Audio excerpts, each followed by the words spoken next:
뜰에 계시고 거기서 하나님 나라의 복음을 증거하고 계십니다.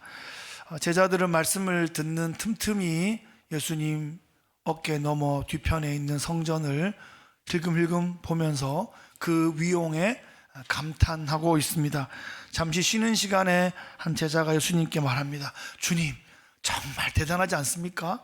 저 엄청난 저 돌을 어떻게 저렇게 깎아서 저렇게 올렸을까요? 야, 저 헌물들, 저 조각상들 보십시오. 대단하지 않습니까? 뭐 이런 얘기들을 나누었던 장면을 오늘 본문이 보여줍니다. 성전은 계속해서 화려해지고 계속해서 확장되어 나갔습니다. 바리새파나 사두개파나 할 것 없이 이 로마의 총독과 권력자들까지 성전이 커져가는 데 있어서는 아무도 불만이 없었습니다. 성전이 있는 한 유대 민족들은 영원히 이 땅에 존재할 것 같았습니다. 그때 예수님께서 충격적인 한마디를 던지십니다. 이 돌 하나도 돌 위에 남지 않고 다 무너뜨려지리라. 철저한 파괴를 예고하신 겁니다.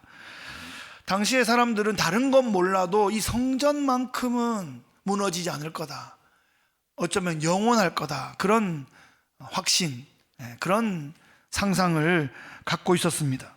왜냐하면 누구도 이 성전이 파괴되는 것을 원치 않을 거라고 생각했고, 어쩌면 로마도 이 성전이 있어서 얻는 것들이 있었기 때문에 이 로마 제국이 팍스 로마나 로마의 평화가 계속되면 이 성전도 영원할 것이다, 그렇게 상상했습니다. 그런데 예수님께서 이 성전이 완전히 무너질 것이다, 이 예언이 너무나 불편한 사람들이 있었습니다. 제자들조차도 왜 성전이 무너져야 됩니까? 속으로 의아한 생각이 들었을 겁니다. 우리 자신도 한번 돌아봅시다. 오늘날에 우리 눈에 보이는 그런 성전은 없지만 어쩌면 우리 삶에 절대로 무너지지 않을 거라고 생각하고 있는 것들이 있으십니까? 우리 삶의 그런 성전이라고 생각은 아니고 그냥 느껴지는 것들이, 우리가 기대고 있는 것들이 있을지 모르겠습니다. 그것이 우리의 자녀들일지, 우리의 건강일지, 우리의 부동산일지, 우리의 직업일지, 그 어떤 것도 여러분 영원하지가 않습니다. 무너뜨려질 수 있다는 것입니다.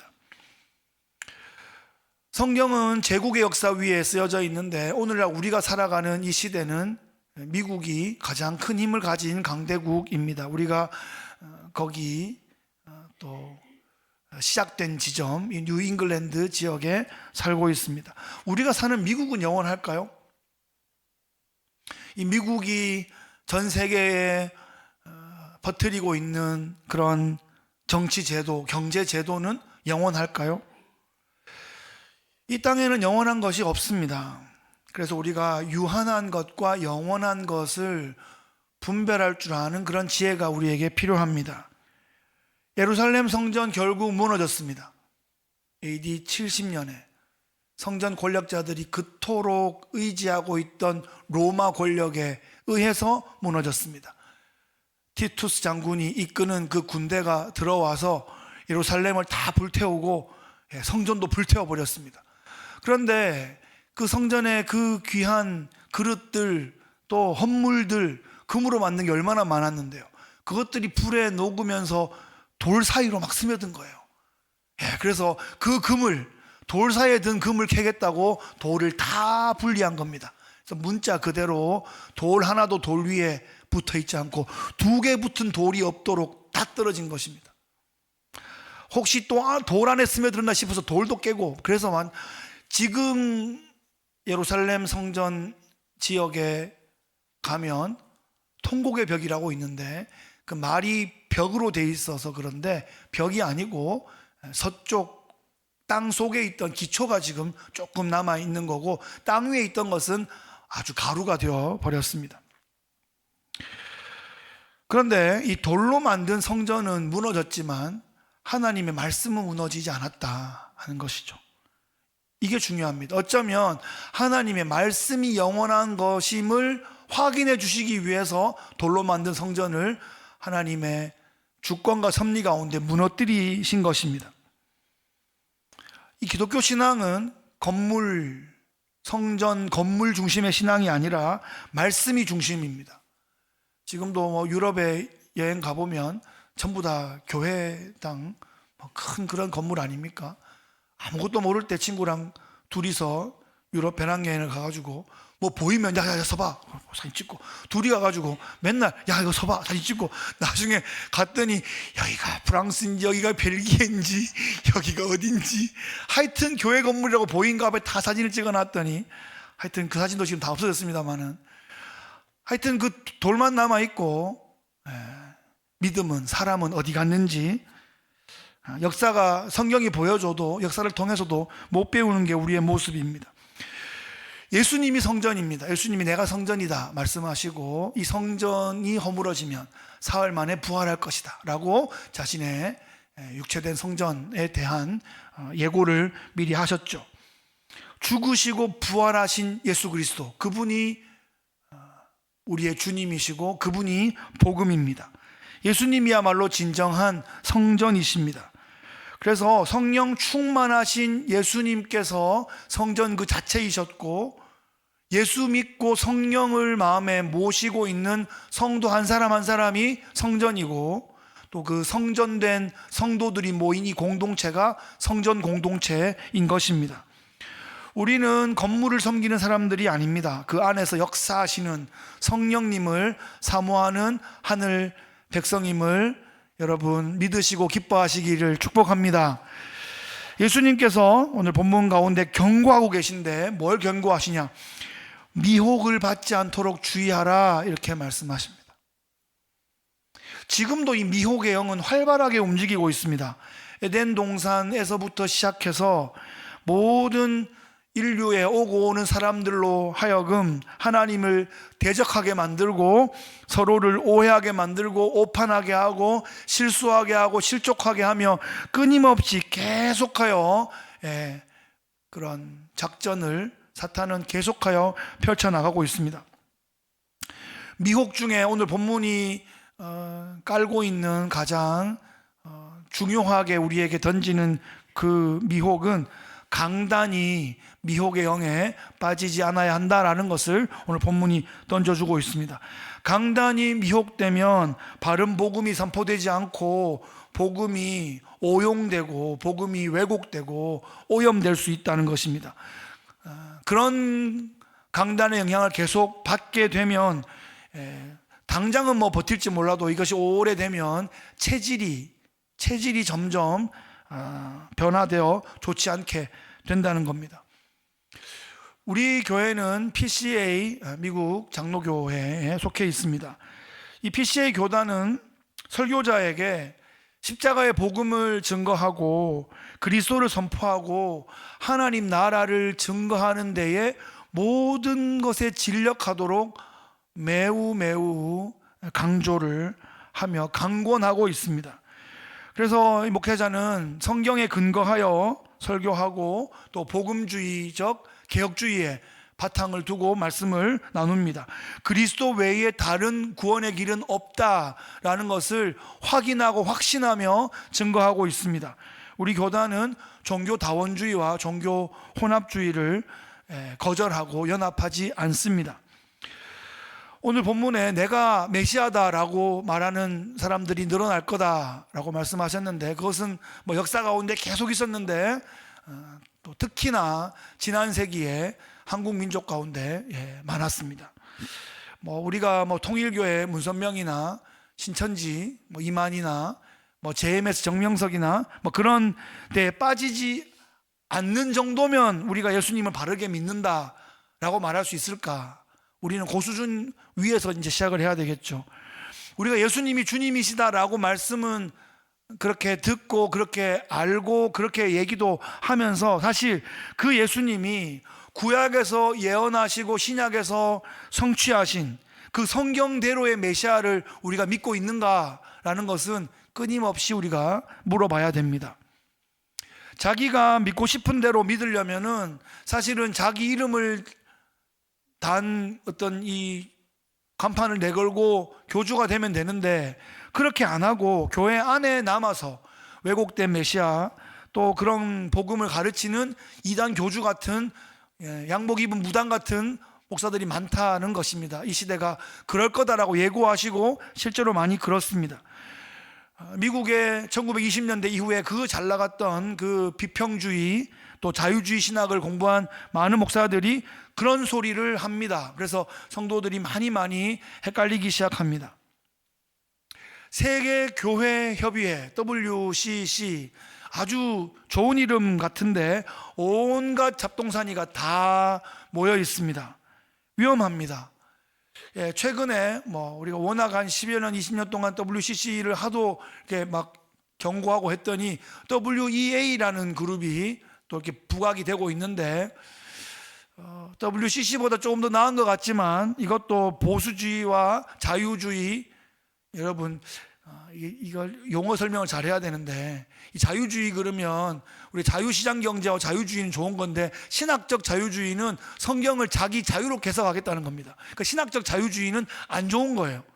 신학적인 보수주의는 성경을 성경대로 믿겠다는 겁니다. 그 신학적 보수주의는 좋은 겁니다. 그런데 이 보수주의와 자유주의 중간에 우리는 딱 해가지고 다 포용하겠다라고 말하기 때문에 WEA도 좀 경계를 해야 합니다. 요즘에 기독교 진영 안에서 가톨릭과의 연합운동이 벌어지고 있다는 거 아십니까? 지난 한 20, 30년 동안 꽤 유명하게, 또 저도 유튜브도 많이 보고 많이는 아니지만 종종 봤던 어떤 되게 유명한 목사가 요즘에 가톨릭이 요즘에 꽤 많이 변했다, 매우 좋다, 연합하자, 이런 운동을 지금 하고 있어요. 몇 년 전부터. 그 젊은이들 영향을 받고 있습니다. 영어권 목사인데. 그래서 좀 주의해야 합니다. 로마 가톨릭의 그 부당성 때문에 생명을 걸고 개혁주의가 나왔는데 500년 동안 그들이 하나도 안 바뀌었는데 왜, 무슨 이유로 연합해야 합니까? 이건 또 다시 중세 같은 크리스텐덤을 만들어서 어떤 힘과 권력을 가지려는 그런 사두개파 같은 그런 작당일 수도 있다는 것입니다. 요즘은 가톨릭과 통합하는 기독교, 이슬람과 화해하는 기독교, 불교를 막 품는 기독교, 이런 나이스한 기독교를 추구하는 것 같습니다.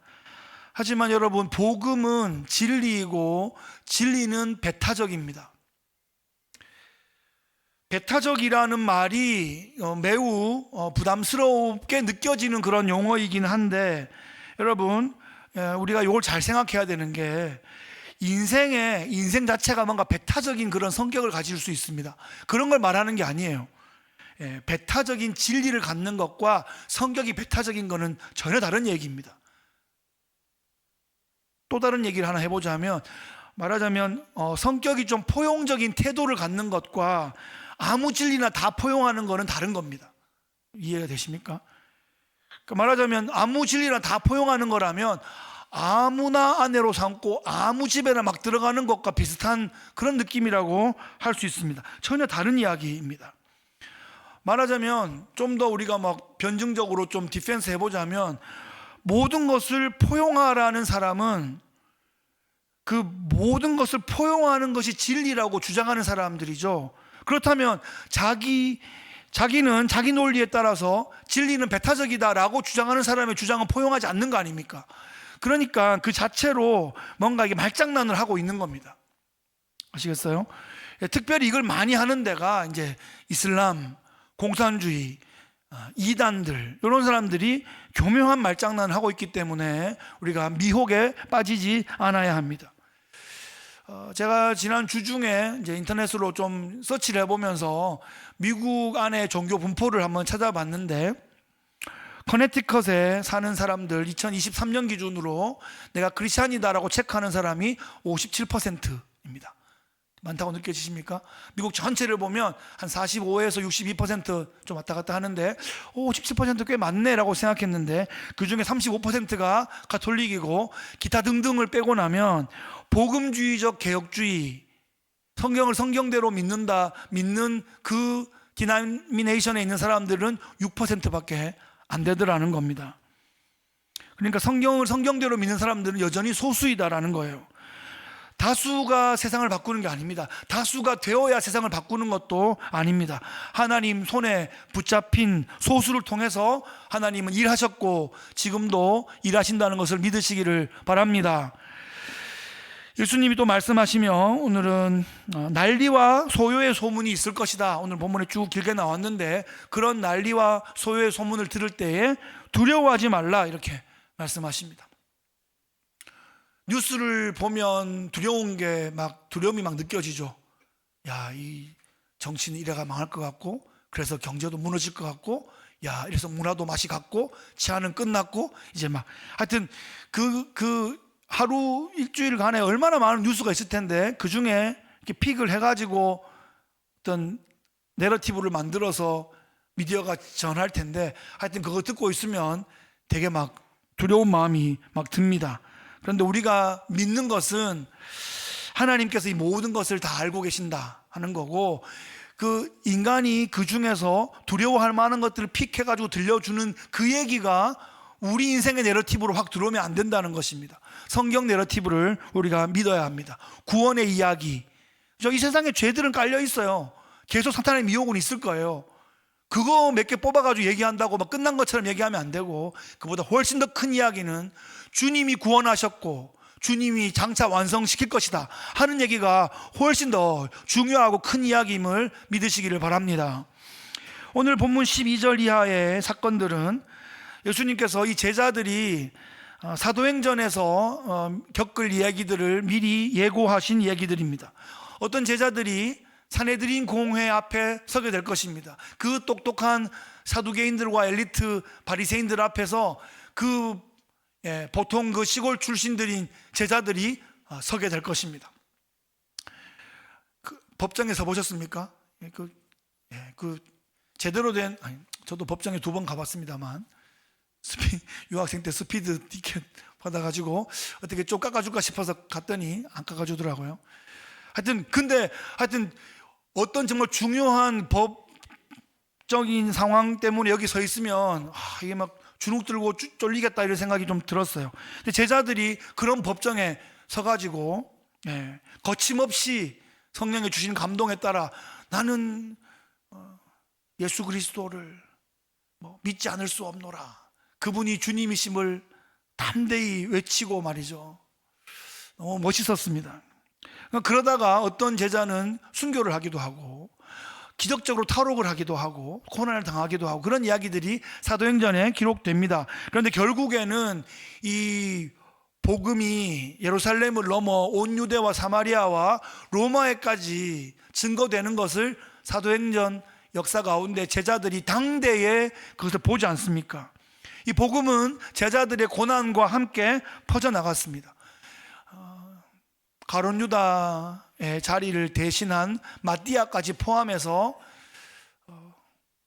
90세의 반모섬에 들어간 그 사도 요한을 살아있는 순교자로 친다면 12명의 예수님 제자들이 다 순교하였습니다. 십자가에 달리거나 돌에 맞거나 칼에 당하거나 톱에 당하거나 불에 당하거나 그러면서 다 순교했습니다. 그런데 그들이 그렇게 순교했다고 해서 그들의 인생이 실패했습니까?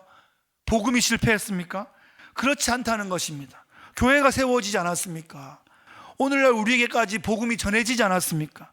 로마 제국, 또 그 중세의 어두운 터널, 또 오늘날의 이 자유주의의 그 파도를 뚫고 복음이 여전히 살아있지 않습니까? 우리가 그 복음을 이어받은 것입니다.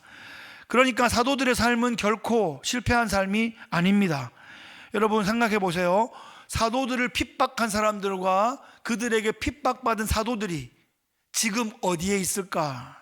한번 깊이 생각해 보시기를 바랍니다. 흘러가는 역사 속에 우리 한 사람의 인생들은 한 점과 같습니다. 도도하게 흘러가는 역사 가운데 우리는 한 점 정도를 차지할 수밖에 없는데, 내 삶의 의미는 그 도도한 하나님 나라 역사 가운데서 우리 삶의 의미를 발견하고 확인하게 되는 것입니다.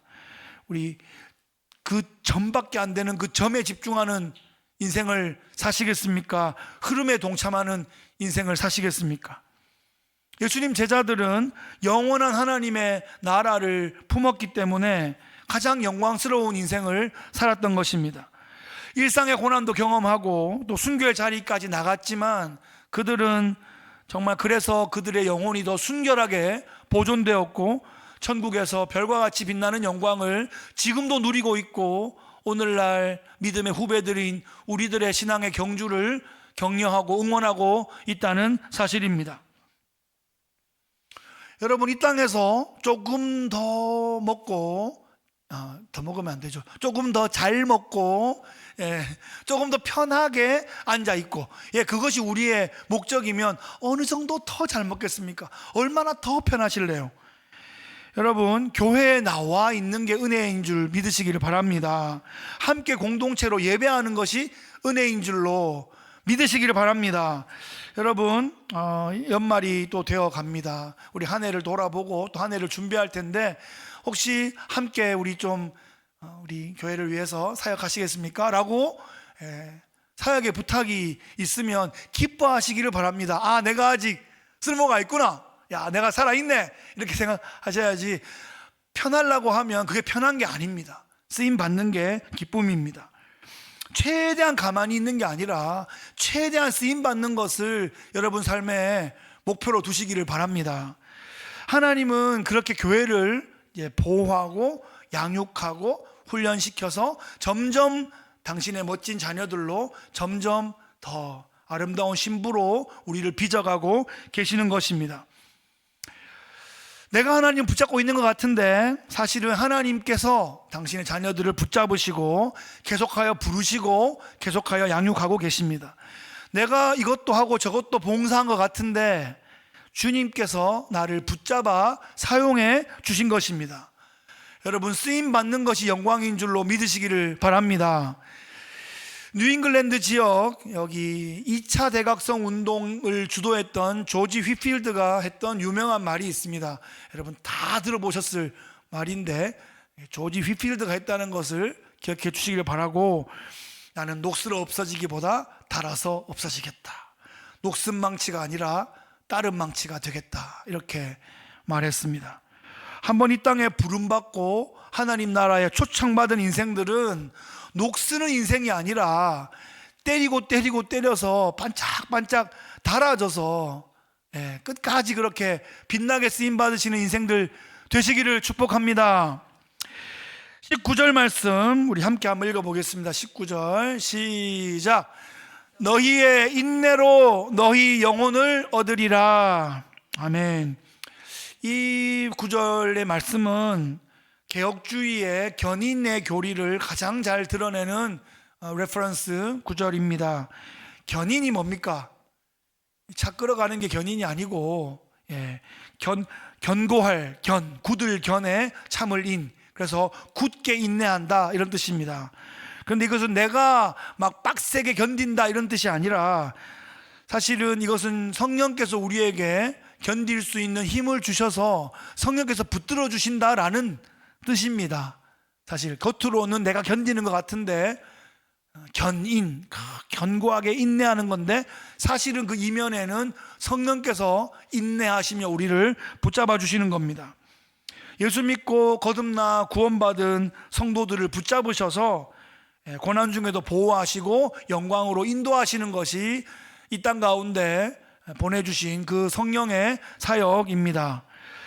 성령의 도우심으로 우리가 믿음을 갖고 이 시대를 인내로 버텨낼 때 우리의 영혼이 점점 성화되어 나가고 장차 찬란한 영화를 위해 준비되어지는 과정들인 것입니다. 아까 말씀드렸지만 여러분, 최대한 편안하게 있는 게 은혜가 아닙니다. 살아있는 모든 것들은 움직이고 있습니다. 살아있는 모든 것들은 성장하는 것입니다. 살아있는 물고기는 물살을 거슬러 올라갑니다. 하얀 배를 드러내고 편하게 물결 따라 흘러가는 것은 뭔가 문제가 있는 최소한 기절한 물고기인 겁니다. 그걸 보면 우리의 마음이 편하지가 않습니다. 최대한 편한 자세잖아요. 배를 탁 하고 일광욕 하면서 광합성 하면서 물 따라 흘러가면 되게 편해 보이는데 사실은 그걸 보면 우리 불편하지 않습니까? 근데 막 보둥보둥거리면서 송사리 같은 게 막 올라가면 물살이 세면 지는 보둥보둥거리는데 막 앞으로 전진을 안 하는 것 같아. 이렇게 보면 막. 그런데 그 움직이는 모습이 살아있는 모습 아닙니까? 그래서 움직이는 게 은혜이고 앞으로 나가는 것이 영광입니다. 좌우로 한번 인사하겠습니다, 여러분. 움직이는 것이 은혜입니다. 이렇게 움직이는 것이 은혜. 앞으로 나가는 것이 영광입니다. 앞으로 나가는 것이 영광입니다. 할렐루야. 아멘. 말씀을 우리가 두 가지만 적용해 보겠습니다. 첫째는 여러분, 잘 분별해야 합니다. 먹을 것과 먹지 않아야 할 것, 말 들어야 할 것과 듣지 말아야 할 것, 말해야 할 것과 하지 말아야 할 것, 이런 것들을 분별해 나가야죠. 이게 분별이 점점점 되어가는 것이 어른 되는 모습 아닙니까? 근데 이게 우리가 처음부터 얘기할 때 미혹하는 게 있다 그랬죠. 그러니까 헷갈리게 하는 것들이 있는 겁니다. 비슷합니다. 유사품에 주의해야 됩니다. 전혀 다른 거는 구별이 쉽게 되는데 비슷한 게 이게 어렵습니다. 한 번씩 이렇게 유튜브의 알고리즘으로 뜨는 거 보고 막 놀래고 열받는 게, 먹는 거 가지고 장난치는 거 있잖아요. 하얗게 보이려고 표백제 막 붓고, 까맣게 보이려고 막 젤을 막 까가지고 붓고, 쌀보다 좀 더 싼 게 있는데 플라스틱을 쌀 모양으로 만들면 단가가 조금 떨어진대요. 그렇다고 해서 플라스틱으로 하얀 플라스틱 쌀을 만들어 되겠습니까? 그러면 그걸로 밥을 지어 먹으면 뭐를 들이붓는 겁니까? 제가 그걸 10년 전에 그 뉴스를 보고 진짜 내가 격분을 했었는데, 근데 되게 비슷해요. 햇빛 받으면 햅쌀하고 비슷해요. 자, 여러분, 그래서 보이는 대로 판단하면 안 되고요. 먹어보고 결정하지, 이것도 위험한 겁니다. 그 전에, 먹기 전에 진지하게 분별해야 되고, 혼자 분별하기 어렵기 때문에 공동체가 함께 분별하는 겁니다. 그래서 교회를 해석 공동체, 적용 공동체라고 부르는 겁니다. 설교 홍수의 시대입니다. 예전에는 말씀 듣기가 참 귀하기도 하고, 1시간 떨어진 이웃 교회, 이웃도 아니죠, 옆 도시에 부흥회가 있어도 막 사람들 막 맞춰가지고 막 봉고차 몰고 막 가고 그랬던 게 제 어린 시절의 모습인데, 지금은 막 유튜브 틀면 다 나오는데 뭐 이러고, 심지어 자기 교회에서 해도 이미 유튜브 틀어서 다 보고 그 말이겠지 그러고 안 나오는 게 요즘 이 시대래요. 수천만 개의 설교가 떠다니고 있습니다. 신앙생활에 뭐 주중에 좋은 말씀을 잘 찾아서 또 들으며 신앙생활하는 건 도움이 될 수 있습니다. 그런데 과유불급인 거죠. 넘치면 좋지 않습니다. 지나치면 귀만 높아지고 체질이 허약해질 수 있습니다. 판단은 늘어가는데 분별이 안 되는 상황이 생길 수 있습니다. 제일 큰 문제가 어떤 문제가 생기냐면, 어떤 되게 수준 높은 설교를 하는 목사님이 있어요. 그걸 계속 들어요. 그러면 내 수준이 그 수준이다라고 착각하는 상황이 생기게 됩니다. 그리고 그 수준으로 남을 판단하는 상황이 생길 수 있고, 그러면 관계들이 다 깨지기 시작합니다. 그러니까 그 수준이 그분 수준이 아니고 그 수준이 내 수준이라고 착각하는 게 그분의 수준인 겁니다. 이 차원 높은 얘기를 아시겠습니까? 그래서 결국 신앙생활은 내가 하는 겁니다. 남이 하는 거 구경하고 하는 게 아니라 내가 하는 겁니다. 누가 대신해 주는 게 아닙니다. 내가 말씀을 듣고, 부족하지만 내가 성경을 읽고 내가 묵상하고 내가 한 발짝이라도 내가 성장해 나가야 됩니다. 신앙의 눈으로 내가 분별해야 되는 상황은 갑자기 나타나고, 그때 내 부인도 옆에 없고 우리 동네 목사도 내 옆에 없고, 내가 한 5초 안에 결정해야 되는 어떤 상황이 내 앞에 딱 닥칠 수 있다는 겁니다. 그러면 이게 진짜 5초 안에 내 능력이 나가요. 내 신앙력이 나간단 말이에요. 팔씨름을 해보면 딱 잡아보고 5초 안에 결판이 납니다. 그죠? 힘을 딱 내 신앙의 내공이 딱 나가는 거, 그거를 위해서 우리가 분별력을 계속 준비해 나가야 되는 겁니다. 종말의 시대를 살아가는 성도들로서 잘 분별하는 지혜가 계속 커지시기를 축복합니다. 둘째는 두려워하지 말라, 이렇게 말씀하십니다. 인간에게 있는 본질적인 두려움은 죽음의 두려움입니다. 단절의 두려움이죠. 예수 믿고 구원받아 영생이 보장되어 천국의 자리가 이미 있다고 믿는 성도들도 두려움을 느낄 수 있습니다. 그것은 인간의 너무나 본질적인 감정이기 때문에 그렇습니다. 그래서 두렵다는 감정을 속일 필요는 없습니다. 자연스러운 감정이니까요. 그런데 다만 그 감정에 휘둘려서 짓눌려서 아무것도 못하게 되거나 아니면 그 감정을 오히려 성령으로 막 불태워가지고 더 좋은 에너지를 내거나 하는 선택이 우리에게 있는 것입니다. 사람은 최악을 막 가정하려는, 상상하려는 그런 습성들이 있습니다. 점점 안 좋은 상상의 날개를 막 도미노처럼 막 이어갈 때 우리가 기억해야 될 것은 하나님은 살아계시고 하나님은 나의 좋은 아버지가 되시고 나에게 가장 좋은 것을 예비하고 계신다라는 것을 믿는 것입니다. 답답한 상황 가운데 한 줄기 소망이 되는 것은 하나님이 이 상황을 다 알고 계신다, 하나님은 나를 사랑하신다 하는 그 믿음입니다. 그게 있으면 두려움 가운데 담대함을 얻을 수 있습니다.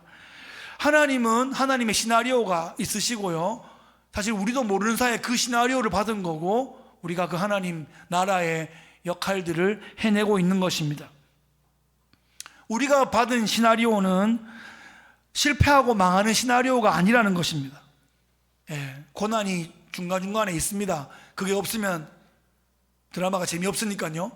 빌런들도 나오고 막 함정도 빠지고 막 잔잔잔잔잔잔 하는 이런 배경음악 가운데 막 실수할 것 같아서 막 우리가 막 마음이 쫄리기도 하지만 결국 되게 돼 있는 게 그 드라마이기 때문에 하나님께서 초청하신 우리의 삶의 이야기는 결국 되게 되어 있는 줄을 믿으시기를 바랍니다.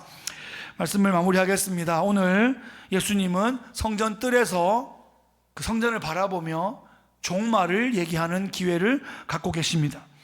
화려한 예루살렘 성전이 무너질 것을 말씀하시며 이 땅의 강성한 제국들도 무너지고 결국 끝이 있을 거다라고 예고하고 계십니다. 종말은 성경적으로 신학적으로는 이미 시작된 겁니다. 예수님이 오셨을 때부터가 종말입니다. 왜냐하면 예수님보다 더 나은 구원자는 없기 때문에, 예수님이 마지막 오신 진짜 메시아이기 때문에 그때부터가 종말입니다. 그러니까 우리는 종말의 시대를 살아가고 있는 것입니다. 나의 종말도 점점 다가오고 있고 역사의 종말을 우리가 함께 걸어가고 있는 것입니다. 그런데 크리스찬은 종말이라는 단어를 읽을 때에 완성으로 읽어야 됩니다. 그리고 종말을 맞이할 때 두려움이 아니라 감격으로 우리가 대면해야 합니다. 이 땅을 사는 동안 고난이 있을 것입니다. 그것은 하나님의 자녀들에게 주어진 시나리오 안에 있는 것이고요, 예수의 제자들에게 그 고난이 기본값으로 어느 정도 주어져 있습니다. 그래서 우리가 생각하는 것은 이 고난이 징벌이 아니라 상급 무슨 프로그램이다, 승진 프로그램이다, 이렇게 생각해야 됩니다. 그 주인공을 더 멋있게 만들어주는 어떤 배경들이구나 라고 생각해야 됩니다. 아무리 잘난 주인공도 처음부터 나와가지고 아무 어려움 없이 그냥 계속 걸어다녀. 이렇게 하나도 안 멋있습니다. 그죠? 오해도 받고 막 찌그러졌다가 막 죽을 것 같다가 일어나고, 이럴 때 뭔가 우리 마음에 감동도 주고 희망도 주고 뭐 격려가 되고 그런 거 아닙니까? 그죠? 그렇게 생각하시라고요. 주님께서 어떤 영광을 주시려고 또 이런 고난을 가운데 뚫어가게 하시는가? 헷갈리고 잘 모르겠으면 일단 하나님을 믿읍시다. 그러려고요, 저도. 왜냐하면 제자들도 잘 모르는 상태에서 예수님이 누가복음에 얘기할 때는 제자들이 이해를 못했어요. 언제 이해했냐? 일단 성령이 오시고 사도행전 2장 이후에 좀 이해를 해가는 것 같고요, 본인들이 8장 이후에 막 고난을 당하면서 흩어져 성경에 다 안 나오는 어떤 역사 가운데서 실제 삶 가운데 그제서야 제대로 이해가기 시작했을 겁니다. 우리는 이미 있는 그 성경을 계시로 통째로 받고 있기 때문에 헷갈릴 때는 하나님 다 계획이 있으시구나 라고 확신하며 따라가면 좋겠습니다. 여러분, 그렇게 고난을 온몸으로 통과한 사도들이 있어 사마리아와 땅끝까지, 로마까지, 스페인까지 복음이 증거되는 것을 당대에 보았죠. 영국에서 청교도들이 그렇게 생명을 막 잃어가는 그런 위협 가운데 네덜란드로 피신했다가 여기 플리머스로 와서 이 뉴잉글랜드 지역에 정착하여 청교도의 나라를 세우고자 하는 그 꿈을, 첫 해를 자기 동료들 반을 잃어가며 버틴 다음에 땡스기빙을 하여 우리에게 추수감사의 그 은혜를 전통으로 전해준 거 아닙니까? 동양의 예루살렘이다라고 불렸던 그 평양에 아주 핍박이 오면서 거기를 떠나서 남쪽으로 왔던 분들이 교회를 또 세우시고 세계 선교의 모판을, 미국 다음으로 선교 2위 국가가 될 줄 누가 알았습니까? 60년 전에 누가 알겠습니까? 그 전후에 그 폐허가 된 그곳 가운데서 세계 선교 대국을 세우신 하나님의 뜻과 섭리가 있으신 겁니다. 하나님 다 계획이 있으십니다. 그래서 견디고 버티는 자는 그 영광을 얻게 될 것입니다. 오늘 말씀의 제목 본문에서 따왔습니다. 따라합시다. 인내로 영혼을 얻으리라. 아멘. 이 종말의 시대에 성령의 인도하심에 따라 견고한 인내로 자기 영혼을 얻고 또 가족과 이웃의 영혼을 얻어내시는 믿음의 사람들 다 되시기를 예수님 귀하신 이름으로 축복합니다.